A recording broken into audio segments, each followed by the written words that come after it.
दोस्तों, पिछले वीडियो में हमने बात की थी कि प्राणायाम क्या होता है, इसके फायदे क्या होते हैं और प्राणायाम में ली जाने वाली वायु कितने प्रकार की होती है और उस वायु को क्या कहते हैं।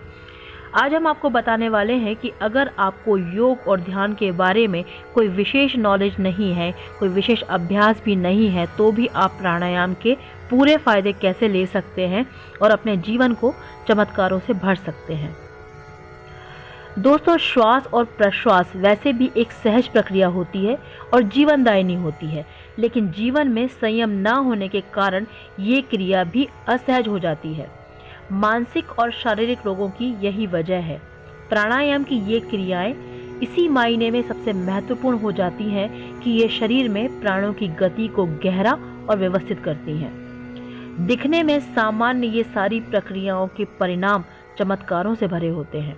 तो आज हम जानेंगे कि किन प्रक्रियाओं से मिलकर एक प्राणायाम बनता है। प्राणायाम बनता है पूरक, कुंभक और रेचक से। पहले बात करेंगे कि पूरक क्या होता है। जब हम सांस को लेते हैं तो वह प्रक्रिया पूरक कहलाती है। कहने का मतलब सांस को अंदर खींचने की प्रक्रिया को पूरक कहते हैं।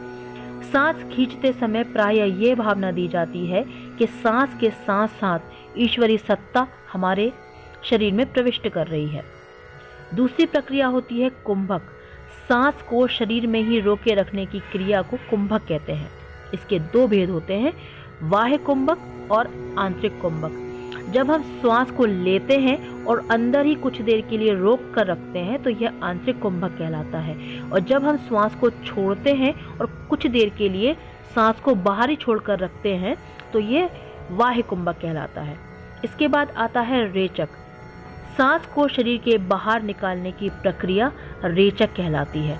इस तरीके से एक प्राणायाम पूरक, कुंभक और रेचक को मिलाकर बनाता है। अगर आप किसी प्राणायाम के बारे में नहीं जानते तो भी आप पूरक, कुंभक, रेचक को करके किसी भी बड़े प्राणायाम के पूरे लाभ ले सकते हैं। बस आपको अनुपात का थोड़ा ध्यान रखना पड़ेगा। पूरक का अनुपात होता है 4, कुंभक का 16 और रेचक का 8। यानी कि आपको 1, 2, 3, 4 की गिनती तक श्वास को लेना है।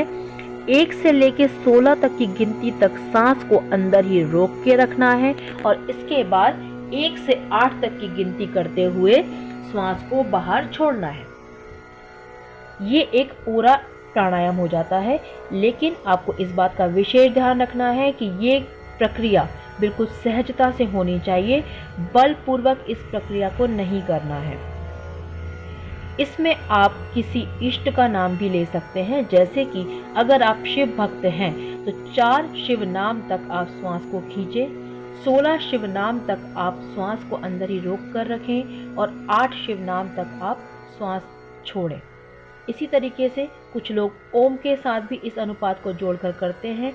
4 ओम तक श्वास को लेते हैं, 16 ओम तक श्वास को रोक कर रखते हैं और 8 ओम में सांस को छोड़ते हैं। इस तरीके से आप किसी भी इष्ट के नाम के साथ, ओम के नाम के साथ, या अगर आप ऐसा नहीं करना चाहते तो आप साधारणतः अंकों के साथ भी प्राणायाम को कर सकते हैं। 4 गिनती तक श्वास को लें, 16 तक रोक के रखें और 8 गिनती तक श्वास को छोड़ दें। इस तरीके से आप प्राणायाम के पूरे लाभ ले पाएंगे।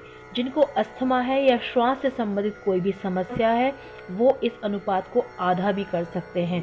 2 गिनती तक श्वास को लें, 8 गिनती तक रोक कर रखें और 4 गिनती तक छोड़ें। मतलब पूरे अनुपात को आप तक दूर हो जाती हैं।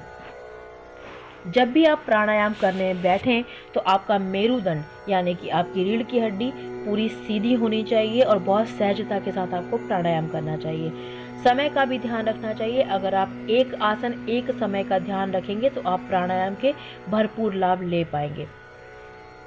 दोस्तों, अगर आपको हमारी ये जानकारी पसंद आई है या आप और भी कोई जानकारी चाहते हैं तो हमें कमेंट बॉक्स में ज़रूर लिखें। Thanks for watching. Thank you so much.